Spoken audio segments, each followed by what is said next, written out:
ఒక ప్రత్యేకమైనటువంటి విధముగా పరిశుద్ధాత్మ దేవుడు భూలోకానికి దిగి వచ్చాడు. యేసయ్య ఆరోహణమై వెళుతూ ఒక మాట చెప్పాడు తన శిష్యులతో. ఒకసారి రండి, మనము లూకా సువార్తకి రండి, 24వ అధ్యాయానికి రండి. లూకా సువార్త 24వ అధ్యాయము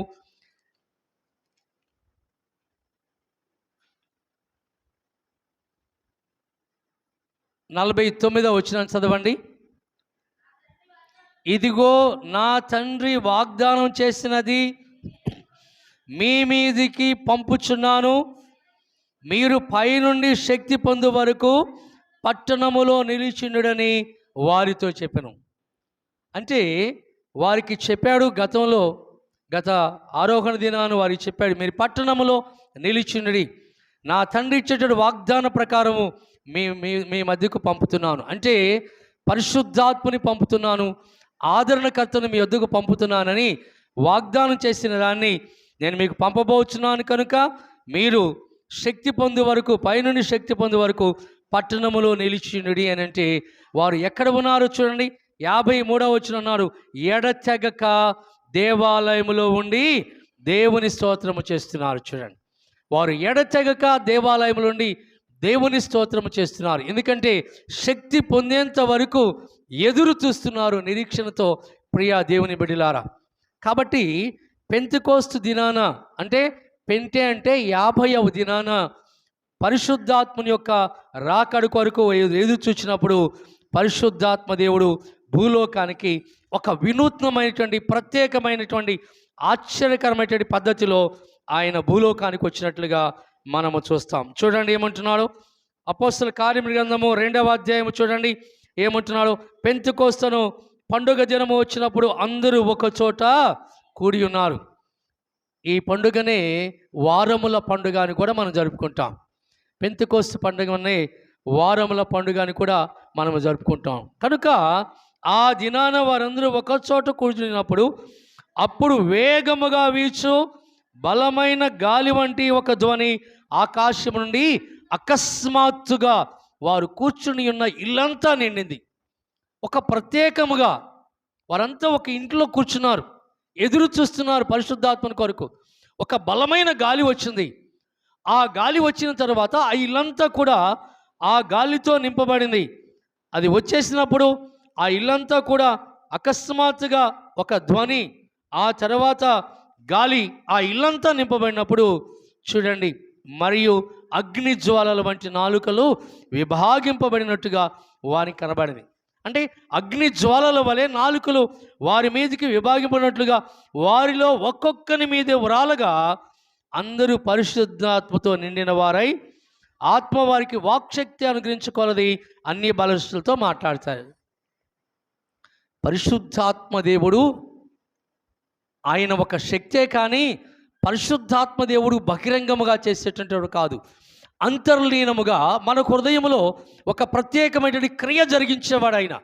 మన హృదయంలో ఆంతరంగికముగా పరిశుద్ధాత్మ దేవుడు వాక్యమును జ్ఞాపకం చేస్తూ దేవునికి విధేయులైనట్లుగా ఆంతరంగికమైన క్రియ చేసి మనల్ని బలపరిచేటువంటి వాడు. ప్రియా దేవుని బిడ్డలారా, ఒక్కొక్కరి మీద వాళ్ళగా వారు అన్య భాషల్లో వారు మాట్లాడసాగారు.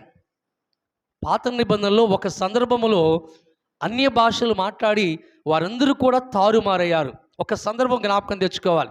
ఎప్పుడు వారంతా ఒకే భాష, ఒకే పలుకు కలిగినప్పుడు వారందరూ కూడా తారుమారుగా ఉండి వారంతా కూడా వేరు భాషలు మాట్లాడుకుంటూ చెదరగొట్టబడ్డారు. ఎక్కడ? ఆదికాండము 11వ అధ్యాయానికి రండి. ఆదికాండము 11వ అధ్యాయం చూసినట్లయితే అక్కడ వారు బాబేలు గోపురాన్ని కడుతున్నటువంటి సందర్భములో భాషలు తారుమారినట్లుగా మనం ఒక్కసారి చూస్తాం. వారందరూ కూడా ఒకటే భాష మాట్లాడుతున్నారు. ఒక ప్రత్యేకమైనటువంటి ఒక గోపురాన్ని కట్టాలని వారు సంకల్పించినప్పుడు వారి భాష ఒకటే. 6వ వచనం చదవండి, 11వ అధ్యాయం 6వ వచనం. అప్పుడు యెహోవా, ఇదిగో జనము ఒక్కటే, వారందరికీ భాష ఒక్కటే, వారు ఈ పని ఆరంభించి ఉన్నారు.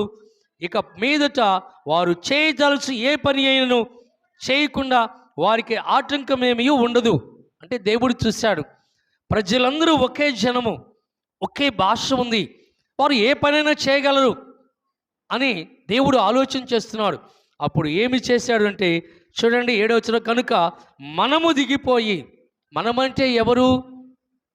తండ్రి, కుమార, పరిశుద్ధాత్మ ముగ్గురున్నారు, త్రిత్వదేవుడున్నాడు. మనము దిగిపోయి వారిలో ఒకరి మాట ఒకరికి తెలియకుండా అక్కడ వారి భాషను తారుమారు చేద్దాం రండని అనుకొని దేవుడు వారి భాషలను తారుమారు చేశాడు. భాషలను తారుమారు చేసినప్పుడు ఆ యొక్క బాబేలు గోపురాన్ని కట్టినప్పుడు నీళ్ళు అనగానే ఆ భాష వారికి అర్థం కాదు, వారు బొంగులు అందిస్తున్నారు. బ్యాంబూస్యం అనగానే ఇంకొకరు వచ్చి ఇంకొకటి అందిస్తున్నారు, ఇంకొక మట్టి అందిస్తున్నారు. ఇలాగున ఒక భాష ఒకరికి అర్థం కాదు. మనము కూడా వేరు వేరు ప్రాంతాలకు వెళ్తాం. తమిళనాడు వెళ్తే ఏ భాష మాట్లాడతారు? తమిళ్ మాట్లాడతారు. మనకు వస్తే మాట్లాడతాం, లేకపోతే మాట్లాడలేం. కేరళ వెళ్తే మలయాళం మాట్లాడతాం, కన్నడ మాట్లాడతాం. నార్త్ ఢిల్లీ వెళ్తే హిందీ మాట్లాడతాం. అంటే భాష తెలిసినప్పుడు ఆ భాషకు అర్థం ఉంటుంది, ఆ భాషను మనం మాట్లాడగలం. కానీ ఇక్కడ ఒకరికి భాష అర్థం కావట్లేదు. ఇక అర్థం కావట్లేదు, ఇంకా విసిగిపోయి ఎటు వాళ్ళటు ఏమైపోయారు? చెదరగొట్టబడ్డారు. 8వ వచనంలో అలాగూ యెహోవా అక్కడ నుండి భూమి ఎందంతట వారిని చెదరగొట్టెను కనుక వారు ఆ పట్టణము కట్టుట మానిరి. దానికి బాబేలు అనే పేరు. బాబేలు అంటే తారుమారు. ఆ భాషలన్నీ కూడా తారుమారాయి. ఈరోజు అనేక దేశములు, అనేకమైనటువంటి ప్రాంతాలు, అనేకమైన భాషలు ఆనాడే దేవుడు ఏర్పాటు చేశాడు. ప్రియా దేవుని బిడ్డలారా, అలాగుననే ఈ పెంతెకోస్తు పండుగ దినమున పరిశుద్ధాత్ముడు దిగి వచ్చినప్పుడు వీరు అనేకమైనటువంటి భాషలు మాట్లాడుతున్నారు. యేసయ్య ముందుగానే చెప్పాడు, వాగ్దానం చేశాడు. సువార్త పాఠ్యభాగంలో మనం చదువుకున్నాం. యోహాను సువార్త 14వ అధ్యాయంలో చూసినట్లయితే అక్కడ ఏమని జ్ఞాపకం చేస్తున్నాడు? నేను వాగ్దానం చేస్తున్నాను అంటున్నాడు. నేను మీ మీదికి పరిశుద్ధాత్మను పంపిస్తానన్నాడు. చూడండి 26వ వచనంలో ఆదరణకర్త అనగా తండ్రి నా నామమున పంపబో పరిశుద్ధాత్మ సమస్తమును మీకు బోధించి. అంటే పరిశుద్ధాత్మ దేవుడు ఒక ప్రత్యేకమైన వాక్యాన్ని బోధిస్తాడు ఆయన కాదు. యేసయ్య చెప్పిన మాటలనే, క్రీస్తు చెప్పినటువంటి ఆధ్యాత్మిక సత్యములనే, క్రీస్తు చెప్పిన బోధలనే జ్ఞాపకం చేస్తాడు పరిశుద్ధాత్మ దేవుడు. అందుకే అన్నాడు, అనగా తండ్రి నా నామమున పంపబో పరిశుద్ధాత్మ సమస్తమును మీకు బోధించి నేను మీతో చెప్పిన సంగతులన్నిటిని మీకు జ్ఞాపకం చేయను. యేసయ్య ఏ మాటలు తన బిడ్డలకు చెప్పాడో, ఏ విషయంలో తన బిడ్డలకు హెచ్చరిక చేశాడో వాటిని జ్ఞాపకం చేస్తాడు పరిశుద్ధాత్మ దేవుడు.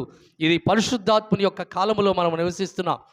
ఏ కష్టం వచ్చినా, ఏ బాధ వచ్చినా, ఏ శ్రమ వచ్చినా, ఏ వేదన వచ్చినా, ఎటువంటి బలహీనతలో ఉన్నా ఒక్కోసారి మానవ రీతిగా మనము కృంగిపోతూ ఉంటాం. మానవ రీతిగా మనం బలహీనపడుతుంటాం. అనేక రీతుల్లో మనం బలహీనపడి కృంగిపోయినప్పుడు వెంటనే పరిశుద్ధాత్మ దేవుడు యేసయ్య చెప్పిన మాటలు జ్ఞాపకం చేస్తాడు. భయపడకము నేను నీకు తోడయ్యున్నాను అనేటువంటి వాగ్దానాన్ని జ్ఞాపకం చేస్తాడు. అంటే నీవు ఒంటరివి కాదు, దేవుడు నీకు తోడయ్యున్నాడు. నీవు ఈ పరిస్థితుల నుండి కాపాడబడగలవు, ఎందుకంటే దేవుడే నిన్ను నడిపించువాడని పరిశుద్ధాత్మ దేవుడు ఆంతరికంగా మన హృదయంలో ఒక ప్రత్యేకమైన ఆలోచన కలుగు చేస్తాడు. ప్రియా దేవుని బిడ్డలారా, ఆ వాగ్దాన ప్రకారము పరిశుద్ధాత్మ దేవుడు వస్తున్నాడు.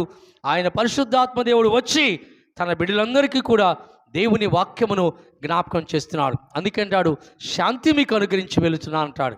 శాంతినే అనుగ్రహిస్తున్నాను అంటే లోకమునిస్తున్నట్టుగా కాదు, నా శాంతిని మీకు అనుగ్రహించుచున్నానని యేసయ్య తన శిష్యులతో చెప్పిన మాటలు జ్ఞాపకం చేసుకుంటున్నాం. పరిశుద్ధాత్మదేవుడు అగ్ని జ్వాలల వలె, నాలుకల వలె విభాగింపబడి వారి మీదికి వాలుగా వారు అనేకమైన భాషలు మాట్లాడారు.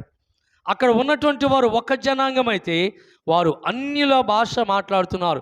ఒక్కొక్కరు ఒక్కొక్క భాష మాట్లాడుతున్నారు. అక్కడ ఎంతమంది ఉన్నారు? అనేక మంది ఉన్నారు.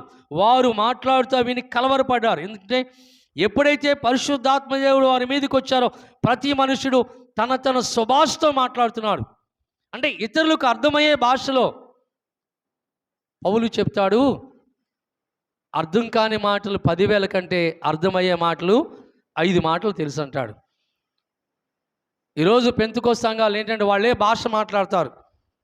ఏదో ఒక భాష మాట్లాడి, అయ్యా భాషకు అర్థం చెప్పమంటే నేను చెప్పిన మీకు అర్థం కాదు అంటే ఆయనకు అర్థం కాదు. అది అటువంటి విధముగా సంఘాలను ప్రలోభ పెట్టేటువంటి భాషలు మాట్లాడతారు. దానికి అర్థము చెప్పరు. అర్థము చెప్పగలిగితే మాట్లాడాలి. ఎక్కడైనా కానీ దేవుడు అర్థము కాని మాటలు మనుషులకు ఎక్కడైనా వివరించాడు ఆయన? ప్రతిదీ కూడా అర్థవంతముగా, ప్రతిదీ కూడా వివరించి తన బిడ్డలకు హెచ్చరిక చేశాడు. ఇక్కడ వీరు అనేకమైన భాషలు మాట్లాడుతున్నారు. తమ తమ స్వభాషలతో మాట్లాడినప్పుడు ఎవరెవరున్నారో చూడండి. పార్తీయులు, మాదీయులు, ఎలమయులు, మెస్సొపొతేమియా, యోదయ, కపదొకయ, పొంతు, ఆసియా, పృగియా, పంపులియా, ఐగుప్తుల దేశం వారు అక్కడే ఉన్నారు. కురేనే దగ్గర ఉన్న లిబియా ప్రాంతం వారు ఉన్నారు. అనేక మంది ఉన్నారు. అనేకులు వారి వారి భాషల్లో మాట్లాడుతున్నారు. అంటే ఆ భాష ఎదుటి వారికి అర్థమవుతుంది. వారు ఏ భాష మాట్లాడుతున్నారో ఆ భాష వారికి ఎదుటి వారికి అర్థమవుతుంది. వారు అదేమంటున్నారు, ఇదేంటి క్రొత్త బోధగా ఉంది, వారికి రాని భాష మాట్లాడుతున్నారేమిటి, మాకు అర్థమయ్యే భాషలో మాట్లాడుతున్నారేమిటి? ఒక సందర్భంలో వారు అనుకున్నారు, వీరు మద్యమును తాగి క్రొత్త మద్యముతో నిండి ఉన్నారా అని అపహాస్యం చేశారు. ఎందుకంటే వారు మాట్లాడే భాష ఇతరులకు అర్థమవుతుంది. వారు ఆ భాష వారు కాదు, ఆ ప్రాంతం వారు కాదు, వారు ఆ భాషను మాట్లాడినటువంటి వారు కాదు. కానీ పరిశుద్ధాత్మ దేవుడు ఒక ప్రత్యేకమైన వినూత్నమైన పద్ధతిలో అందరికీ అర్థమవునట్లుగా ఆయా భాషలతో మాట్లాడటం ప్రారంభించాడు. ప్రియా దేవుని బిడ్డలారా, అప్పుడు మాట్లాడుతున్నాడు పేతురు. వారు అపహాస్యం చేస్తూ మాట్లాడుతుంటే వెంటనే అపోస్తలుడైన పేతురు లేచి నిలబడి మాట్లాడుతున్నాడు. యోదయ మనుష్యులారా, యెరూషలేములో కాపురమున్న సమస్త జనులారా, ఇది మీకు తెలియగాక, చెవియొగ్గి నా మాటలు వినుడి. మీరు ఊహించినట్లుగా వీరు మత్తులు కాదు అంటున్నాడు. మీరు ఊహించిన రీతిగా వీరు మత్తులు కాదు. ప్రొద్దుపడిచి జామైనా కాలేదు. యోవేలు ప్రవక్త ప్రవచించిన ప్రవచనాన్ని జ్ఞాపకం చేస్తున్నాడు. అంత్య దినములయందు మనుషులందరి మీద నా ఆత్మను కుమ్మరించెదను. మీ కుమారులు మీ కుమార్తెలు ప్రవచించెదరు. మీ యవనులకు దర్శనము కలుగును, మీ వృద్ధులు కలలు గందురు. యోవేలు గ్రంథము 2వ అధ్యాయము 28, 29 వచనాల్లో ఆ మాటలు మనము చూస్తాం. వీటన్నిటినీ జ్ఞాపకం చేస్తున్నాడు. ప్రియా దేవుని బిడ్డలారా, ఆనాడు ప్రవచనము వ్యర్థము కాలేదు. దేవుని యొక్క ప్రవచనం వ్యర్థం కాదు. అంటే ముందు, వచనం అంటే చెప్పటం, ముందుగానే చెప్పటం.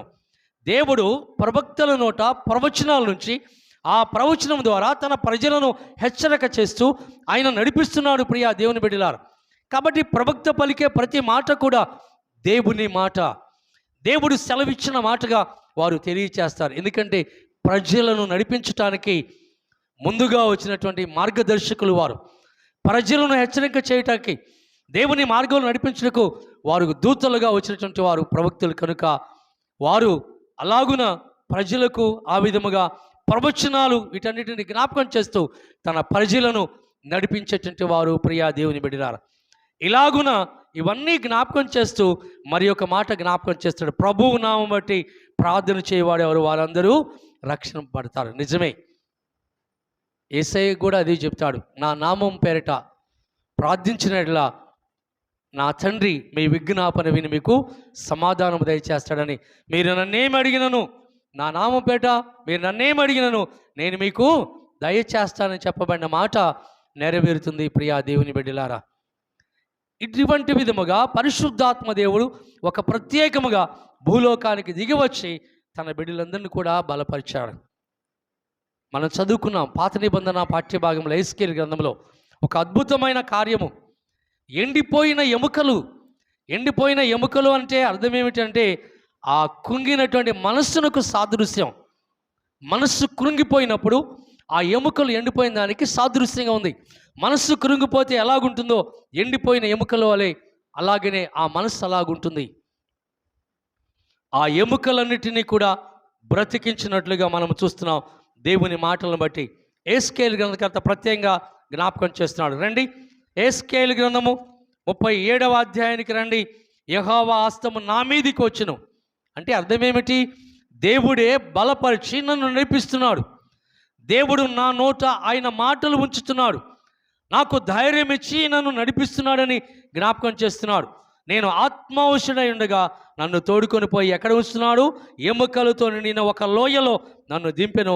ఆయన వాటి మధ్య నన్ను అటు ఇటు నడిపిస్తుండగా. చూడండి, ఎముకలు అనేకములు ఉన్నాయి.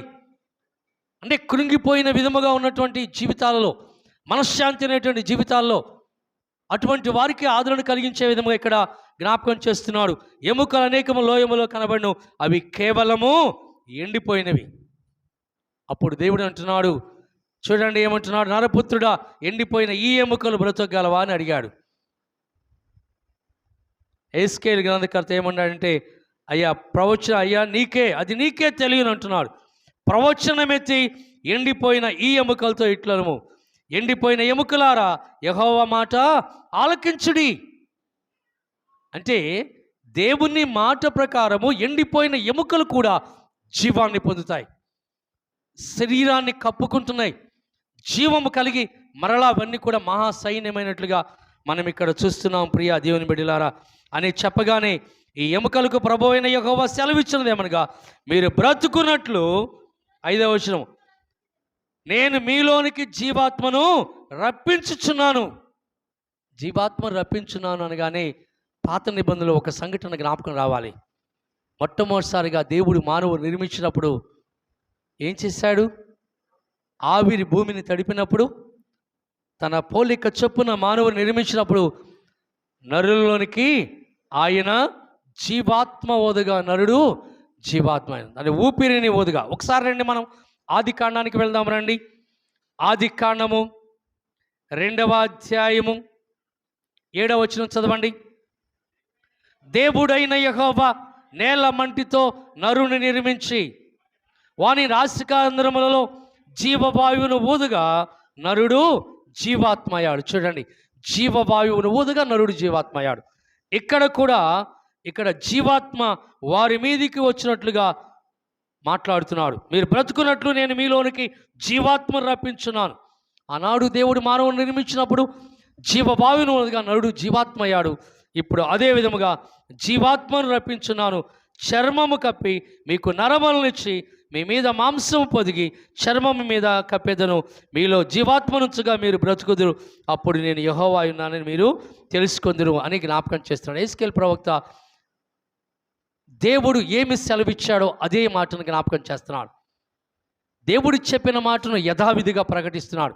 అబద్ధ ప్రవక్తల వలె కాదు. అబద్ధ ప్రవక్తలు తమకిష్టమైన రీతిగా దేవుని మాటలను తన సొంత మాటలుగా ప్రకటిస్తారు. కానీ ఎస్కేల్ ప్రవక్త దేవుడు సెలవిచ్చిన మాట ప్రకారమే ఇలాగున జరుగుతుందన్నాడు. అలాగున జరిగింది. ఆయన నాకు ఇచ్చిన ఆజ్ఞ ప్రకారం నేను ప్రవచించుండగా గడగడగమని శబ్దము వచ్చేసింది, ఆ ధ్వని పుట్టింది ఒకసారి. అంటే ఎండిపోయిన ఎముకలు, ఆ లోయలో ఉన్నటువంటి ఎముకలు ఒక్కసారి కదిలాయి. వాటికి ఏమొచ్చింది? జీవము వచ్చింది. దేవుడు జీవాన్ని ఇచ్చాడు కనుక అవన్నీ కూడా ఒక్కసారి కదలటము ప్రారంభించాయి. ఒకదాంతో ఒకటి కలుసుకున్నాయి. నేను చూచుండగా నరములు మాంసం వాటి మీదకి వచ్చెను, వాటిపైన చర్మము కప్పెను, అయితే వాటిలో జీవాత్మ ఎంత మాత్రము లేదంటున్నాడు. తర్వాత రెండవసారి చెప్తున్నాడు, నరపుత్రుడా, జీవాత్మ వచ్చినట్లుగా నీవు ప్రవచించు అని చెప్తున్నాడు దేవుడు. ఎస్కేలు ప్రవచించాడు, జీవాత్మ వచ్చినట్లుగా ప్రవచించమనగానే చూడండి 10వ వచనంలో, ఆయన నాకు ఆజ్ఞాపించినట్లు నేను ప్రవచింపగానే జీవాత్మ వారిలోనికి వచ్చెను, వారు సజీవులై లేచి లెక్కింప శక్యము కానీ మహాసైన్యమయ్యారు. చూడండి, ఆ శక్తి, ఆ యొక్క జీవాత్మ దేవుని ద్వారా వచ్చింది కనుక ఎండిపోయిన ఎముకలు ఏమైపోయాయి? ఒక శరీరాన్ని, ఒక ఆకృతిని, నరములను, ఎముకలు ఇవన్నీ కూడా శరీరాన్ని కప్పుకొని జీవాత్మ కలిగి మహాసైన్యమైపోయారు. పాత నిబంధనలో యుద్ధము జరుగుతున్న సమయంలో అప్పుడు ఎలీషా చనిపోయిన తర్వాత ఆ శవాన్ని తీసుకొచ్చి పాతి పెట్టడానికి వచ్చారు. రండి ఒకసారి రాజులు 2వ గ్రంథము చూడండి 13వ అధ్యాయంలో. రాజులు 2వ గ్రంథం 13వ అధ్యాయం చూసినట్లయితే 20-21 వచనం. తరువాత ఎలీషా మృతి పొందగా వారు అతనిని సమాధిలో ఉంచిరి. 1 సంవత్సరము గడిచిన తరువాత మోయాబీల సైన్యము దేశం మీదకి వచ్చినప్పుడు కొందరు ఒక శవమును పాతిపెట్టుచు సైన్యమునకు భయపడి ఆ శవమును ఎలీషా యొక్క సమాధిలో ఉంచగా దింపిన ఆ శవము ఎలీషా శల్యములకు తగిలినప్పుడు అది తిరిగి బ్రతికి కాడు నిలిపింది. చూడండి, అంటే చనిపోయినటువంటి ప్రవక్త యొక్క ఆ ఎముకలలో కూడా జీవం ఉంది. భయపడిపోయి మోయాబీల సైన్యంలో చనిపోయినప్పుడు గబగబా మోసుకొచ్చి ఎలీషా సమాధిలో ఉంచారు. సమాధిలోనికి ఆ శల్యములకు ఎప్పుడైతే ఈ దేహము తగిలిందో వెంటనే జీవము కలిగి కాళ్ళు లేచి నిలబడింది. మనోళ్ళు దింపుడు కళ్ళమని దింపుతూ ఉంటారు. తీసుకొని మోసుకెళ్తా ఇక్కడ ఆపి దింపుడు కళ్ళమని తిరుగుతారు. తిరిగి ఏమంటారంటే, కొడుకులు అయితేనేమో కొడుకులు తండ్రిని పిలవమంటారు, నాయనమైతే నాయమని, పిల్లలైతే పిల్లలు పిలవమంటారు. తిరుగుతూ ఉంటారు. 3 సార్లు పిలవమంటారు, 3 సార్లు పిలుస్తారు. లేచి కూర్చుంటే ఒక్కడైనా ఉంటాడు అక్కడ? అక్కడ లేచి కూర్చుంటే ఒక్కడ ఉంటాడా? ఉండడు. కానీ ఎప్పుడో జరిగిన సంఘటన జ్ఞాపకం తెచ్చుకొని అలాగున లేస్తారంటే ఆలోచన. చివరకు పోస్ట్ మార్టం చేసిన బాడీ చుట్టూ కూడా తిరుగుతారు మన వాళ్ళు. ఎంత అవివేకం! దేవునికి తప్ప మనుషునికి సమస్తము అసాధ్యమే. దేవుడు సాధ్యము చేయగలడు. ప్రియా దేవుని బిడ్డలారా, ఎండిన ఎముకలను బ్రతికించిన దేవుడు, ఎండిన ఎముకలకు జీవమునిచ్చిన దేవుడు, ఎండిన ఎముకలు శరీరాకృతిని ఏర్పాటు చేయడానికి, నరములు కప్పి ఉండటానికి, వాటిపైన చర్మము కప్పి ఉండటానికి ఏర్పాటు చేసిన దేవుడు సర్వశక్తిమంతుడని జ్ఞాపకం తెచ్చుకోవాలి. ఆయన జీవము కలిగిన దేవుడని జ్ఞాపకం తెచ్చుకోవాలి. నీవు ఏ స్థితిలో ఉన్నా, ఏ బాధలో ఉన్నా, ఏ శ్రమలో ఉన్నా, ఏ శోధనలో ఉన్నా, ఏ బలహీనతలో ఉన్నా, నీవు దేవునిని అనుసరించినప్పుడు, నీవు దేవుని ఆశ్రయించినప్పుడు, నీవు ప్రార్థన చేసినప్పుడు, దేవునికి మొరపెట్టినప్పుడు తప్పనిసరిగా మన ప్రార్థన వింటాడని జ్ఞాపకం తెచ్చుకోవాలి. ఇర్మియా గ్రంథం అంటాడు 33:3లో, నాకు మొరపెట్టుము, నేను నీకు ఉత్తరం ఇచ్చేదను, నీవు గ్రహింపలేని గూఢమైన సంగతులు నేను నీకు తెలియచెప్పేది అంటున్నాడు. దేవునికి ప్రార్థన చేసి ప్రియా దేవుని బిడ్డలారా, అనేకమైన అద్భుత కార్యములు మన జీవితంలో చూసినట్లుగా దేవుని పైన ఆధారపడి జీవించడం మన జ్ఞాపకం తెచ్చుకోవాలి మొదటిగా. అందుకే అంటాడు కీర్తన 55:22 అంటాడు, నీ భారము యెహోవా మీద మోపుము, ఆయనే నిన్ను ఆదుకొనును. ఆయనే ఆదుకుంటాడు, ఆయనే తోడుగా ఉంటాడు, ఆయనే నడిపిస్తాడు, ఆయనే బలపరుస్తాడు, ఆయనే శక్తి ఇస్తాడు, ఆయనే ధైర్యం ఇస్తాడు, కావలసినవన్నీ సమకూర్చేది ఆయనే. ఎండిన ఎముకలను బ్రతికించిన దేవుడు మన కష్టము నుండి, మన బాధ నుండి, మన శోధన నుండి విడుదల కలుగు చేయలేడా? చేయగలడు.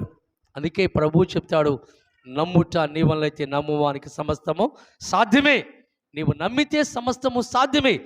దేవుడు సమస్తాన్ని సాధ్యము చేయగలిగినటువంటి దేవుడు ప్రియా దేవుని బిడ్డలారా. కాబట్టి ఆ దేవుని యొక్క అడుగు జాడుల్లో మనం నడిచినప్పుడు, ఆ దేవుని మాటలు వినగలిగినప్పుడు, మన హృదయంలో ఆ వాక్యమును భద్రం చేసుకున్నప్పుడు, మీకేదిష్టమో అడుగుడి, అది మీకు అనుగ్రహించబడును. యోహాను సువార్తకు చెప్పారు 15:7లో, మీకేది ఇష్టమో అడుగుడి, అది మీకు అనుగ్రహించబడును అని అంటున్నాడు. మనం ఏది ఇష్టమో అడిగినప్పుడు ఆయన ఇవ్వదగినటువంటి దేవుడు, మన అవసరాలు తీర్చగలిగిన దేవుడు, కొద్దువా కొరత తీర్చగలిగినటువంటి దేవుడు ప్రియా దేవుని బిడ్డలారా. ఇక్కడ చివరికి వాగ్దానం ఇస్తున్నాడు యెషయా గ్రంథంలో. ఏమని వాగ్దానం ఇస్తున్నాడు? ఈ ఇశ్రాయేలు గురించి ఏమని జ్ఞాపకం చేస్తున్నాడు? రండి 37వ అధ్యాయానికి రండి. వారందరిని కూడా ఏమన్నాడు? నేను సమాధుల్లో నుంచి మిమ్మల్ని నేను సమాధులను తెరచేదను, సమాధుల్లోని మిమ్మల్ని బయటికి రప్పించి ఇశ్రాయేలు దేశంలోనికి తోడుకొని వస్తానన్నాడు. నిరాశ నిస్పృహలో వేదనలో ఉన్నటువంటి ప్రజలకు దేవుడు వాగ్దానం ఇస్తున్నాడు, నేను మిమ్మల్ని నప్పిస్తాను మరలా మీ దేశంలోనికి, ఆ యొక్క ఇశ్రాయేలు దేశాన్ని, కనాను దేశంలోనికి మరలా నేను మిమ్మల్ని నడిపిస్తాను. నా ప్రజలారా, నేను సమాధులను తెరచి సమాధుల్లో ఉన్న మిమ్మల్ని బయటికి రప్పించగా నేను యెహోవాయునని మీరు తెలుసుకుంటారు. యేసయ్య సమాధిని గెలిచి మృత్యుంజయుడిగా తిరిగి లేచాడు. అలాగునే తన బిడ్డలను కూడా మృత్యుంజయులుగా తిరిగి లేపగలిగినటువంటి దేవుడైన మన జ్ఞాపకం తెచ్చుకోవాలి ప్రియా దేవుని బిడ్డలారా. అందుకే అంటున్నాడు, మీరు బ్రతుకున్నట్లు నా ఆత్మను మీలో ఉంచి మీ దేశంలో మిమ్మల్ని నివసింపచేసేదను, యెహోవానగు నేను మాట ఇచ్చిన దానిని నెరవేర్చునని మీరు తెలుసుకుందరు. ఎందుకంటే దేవుడు మాట ఇస్తే నెరవేరుస్తాడు. హెబ్రీ పత్రిక అంటాడు, వాగ్దానం చేసినవాడు నమ్మదగినవాడు. వాగ్దానం చేసిన దేవుడు నమ్మదగినటువంటి వాడు, వాగ్దాన ప్రకారం తన బిడ్డలను కాపాడదగినటువంటి వాడు. ప్రియా దేవుని బిడ్డలారా, ఆయన తోడేయండి నడిపించేటువంటి దేవుడని జ్ఞాపకం తెచ్చుకోవాలి. అందుకనే దావీదు కీర్తనకారుడు 1000 సంవత్సరాల క్రితం అంటున్నాడు, పరిశుద్ధాత్మ గురించి ఏమని జ్ఞాపకం చేస్తున్నాడు? దేవా, నా అంతరంగమందు శుద్ధ హృదయము కలుగు చేయము అంటున్నాడు. రండి 51వ సంకీర్తనలో మనం ఒకసారి జ్ఞాపకం తెచ్చుకుందాం. నా యందు శుద్ధ హృదయం కలుగు చేయము, నా అంతరంగములో స్థిరమైన మనసు నూతనంగా పుట్టించము, నీ సన్నిధిలో నుండి నన్ను త్రోసివేయకము, నీ పరిశుద్ధాత్మను అంతకు ముందే కీర్తనాకారుడు 1000 సంవత్సరాల క్రితము ఈ ప్రవచనాన్ని చెప్పాడు. నీ పరిశుద్ధాత్మను నా యొద్ద నుండి తీసివేయకము, నీ రక్షణానందము నాకు మరలా పుట్టించుము అని అంటున్నాడు. ప్రియా దేవుని బిడ్డలా, నిజమే, పరిశుద్ధాత్మను నా యొద్ద నుండి తీసివేయొద్దు అంటున్నాడు. పరిశుద్ధాత్మ దేవుడు వాక్యమును జ్ఞాపకం చేసి మనల్ని ఆదరించే దేవుడు, మనల్ని నడిపించే దేవుడు, ధైర్యపరిచిన దేవుడు. ప్రియా దేవుని బిడ్డలా, తండ్రి కుమార పరిశుద్ధాత్మ త్రిత్వ రూపం ఒక్కటే, ఒకే ఉనికి, ఒకే మహిమ, ఒకే శక్తి కలిగినటువంటి వారు విడివిడిగా ఉన్నటువంటి వారు కాదు, ఒక్కరే. ఆ పరిశుద్ధాత్మ దేవుడు దేవుని వాక్యాన్ని జ్ఞాపకం చేసి మనల్ని నడిపించేవాడు. అయితే ఆయన బలిని కోరువాడు కాదు, దహన బలి నీకు ఇష్టమైనది కాదు. విరిగి నలిగిన మనసే దేవునికి ఇష్టమైన బలం. మన విరిగి నలిగిపోయిన మనసుతో దేవునికి ప్రార్థన చేస్తే, వేదనలో ఉండి ప్రార్థన చేస్తే, శోధనలో ఉండి ప్రార్థన చేస్తే తప్పనిసరిగా దేవుడు వింటాడు. ఎందుకంటే ప్రేమ కలిగిన దేవుడు, కనికరమ కలిగిన దేవుడు, కరుణ కలిగిన దేవుడు, వాత్సల్యత కలిగిన దేవుడు మనకు తప్పనిసరిగా సమాధానం ఇచ్చి బలపరచువాడు. ప్రియా దేవుని బిడ్డలారా, ఆయనకు మొరపెట్టినప్పుడు, ఆయనకు విజ్ఞాపన చేసినప్పుడు మన ప్రార్థన ఆలకిస్తాడు. ఎండిన ఎముకలనే బ్రతికించగలిగిన దేవుడు మనకు సమస్తాన్ని ఇవ్వలేడా? ఆయన మనకున్నటువంటి బాధల నుండి విడుదల కలుగు చేయలేడా? మనకున్నటువంటి సమస్యల నుండి ఆయన తీసివేయలేడా? తీసివేయగలడు. కాకపోతే ఆయన వాక్యాన్ని మనం అనుసరించాలి, ఆయన అడుగు జాడులో మనం నడవాలి. ఆయన వాక్యము మన హృదయంలో భద్రము చేసుకొని ఈ లోకములో దేవుని పైన భారము పెట్టి ముందుకు ఎప్పుడైతే మనం కొనసాగుతామో ఆయన తోడుగా ఉండి మనం నడిపిస్తాడు. ఇశ్రాయేలు ప్రజలకు దేవుడు వాగ్దానం ఇచ్చాడు. ద్వితీయోపదేశ కాండంలో 31:6 అంటాడు, నీతో కూడా వచ్చేవాడు నీ దేవుడైనా యెహోవా. నీతో కూడా వస్తాడు ఆయన. నీవెక్కడికి వెళితే, ఎప్పుడు నీవు ప్రార్థన చేసి ప్రారంభిస్తే నీతో వస్తాడు ఆయన. నీకు తోడుగా ఉంటాడు, నిన్ను ఆదరిస్తాడు, నిన్ను ప్రేమిస్తాడు, నీ కష్టమును తీసివేస్తాడు, నీ బలహీనతతో విడుదల కలిచేసి నిన్ను కాపాడుతాడు. కాబట్టి ప్రియా దేవుని బిడ్డలారా, అంతము వరకు ప్రేమించే దేవుడు, కృప చూపించే దేవుడు, ముదిమి వచ్చే వరకు ఎత్తుకునే వాడును నేనే వాగ్దానం ఇస్తున్నాడు ఆయన. మనకు తోడైండి నడిపించే దేవుడు ఎప్పుడు కూడా మనకు ఆయన నడిపించి బలపరచువాడు. అందుకనే ఒక భక్తుడు అంటాడు, నా ప్రాణమా కృంగియున్నావా, దేవుని మరచియుంటివా, నా ప్రాణమా కృంగియున్నావా, దేవుని మరచియుంటివా, నా ప్రాణమా నీ చెయ్యిని విడువడుగా, ఎన్నడు భయపడకు, నీ చెయ్యిని విడువడుగా, ఎన్నడు భయపడకు, తన ప్రేమతో పిలచెను భయమేల నా ప్రాణమా, తన ప్రేమతో పిలచెను భయమేల నా ప్రాణమా, నా ప్రాణమా కృంగియున్నావా, దేవుని మరచియుంటివా, నా ప్రాణమా. కాబట్టి ప్రియా దేవుని బిడ్డలారా, ఆ దేవుని యందు భయభక్తులు కలిగి వాక్యము హృదయములో భద్రం చేసుకొని క్రమమైన జీవితము దేవుని కృపలో నడిపించబడినట్లుగా, ప్రతి విషయములో దేవునికి ప్రార్థన చేసి ముందుకు కొనసాగునట్లుగా పరిశుద్ధాత్మ దేవుడి సహాయం దయచేయునుగాక. ఆమెన్. దేవుడి వాక్యము తన వెనుకిడిలో దీవించునుగాక. ఆమెన్. సమస్త జ్ఞానం ఇచ్చిన దేవుని సమాధానము ప్రభు యేసు కృప వలన మీ హృదయములకు మీ తలంపులకు కావలి ఉండునుగాక. ఆమెన్.